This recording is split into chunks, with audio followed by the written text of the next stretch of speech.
SSC ছাত্রায় তোমাদের স্বাগতম। তো আমরা আজকে দেখতে চলেছি সংবিধানের কিছু বিশেষ বিশেষ কোশ্চেন, যেগুলো আমাদের পরীক্ষায় এসে থাকে। ম্যাক্সিমাম পরীক্ষায় এসে থাকে, যেমন ধরো SSC, GD, WB, KP, RPF, এইরকম পরীক্ষায় আমাদের সাধারণত এরকম কোশ্চেন দেখতে পাই।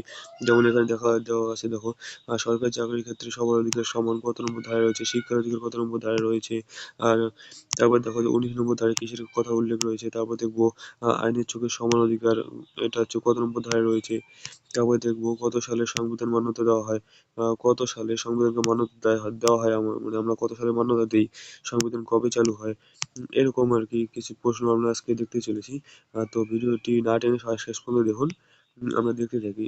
সরকারি চাকরির ক্ষেত্রে সমান অধিকার কত নম্বর ধারায় রয়েছে, এটা যদি আমরা দেখি, সরকারি চাকরির ক্ষেত্রে সমান অধিকার ধারা রয়েছে, এটা দেখবো আমরা, দেখবো 16 নম্বর ধারায়। দেখো, 16 নম্বর ধারায় রয়েছে। এটা হচ্ছে শিক্ষার ক্ষেত্রে সবার অধিকার, শিক্ষার ক্ষেত্রে সবার অধিকার, 21A। নিচে দেখো 21A রয়েছে। 19 নম্বর ধারায় কিসের কথা বলা হয়েছে? 19 নম্বর ধারায় রয়েছে স্বাধীনতার কথা। 19 নম্বর ধারায় রয়েছে স্বাধীনতার কথা। তারপর দেখো, আইনের চোখে সবার অধিকার সমান। এটা কত নম্বর ধারায় বলা হয়েছে? আইনের চোখে সবার অধিকার সমান, এটা রয়েছে হচ্ছে তোমাদের আইনের চোখে সমান, এটা দেখো 14 নম্বর ধারায় রয়েছে।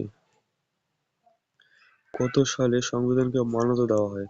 এটা অনেক, দেখো, 26শে জুলাই 1949, 26শে ডিসেম্বর 1951, 26শে নভেম্বর 1949, 25শে জুন 1948। তো এটা হবে এটা 26শে নভেম্বর 1949।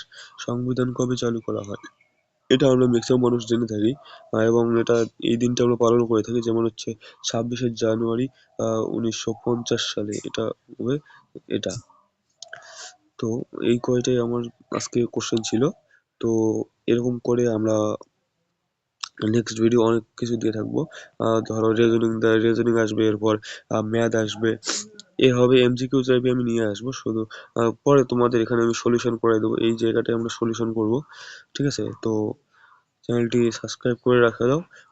পরবর্তী ভিডিও যদি আপলোড করি তাহলে তোমাদের কাছে সর্বপ্রথম নোটিফিকেশন চলে যাবে। Thank you, welcome.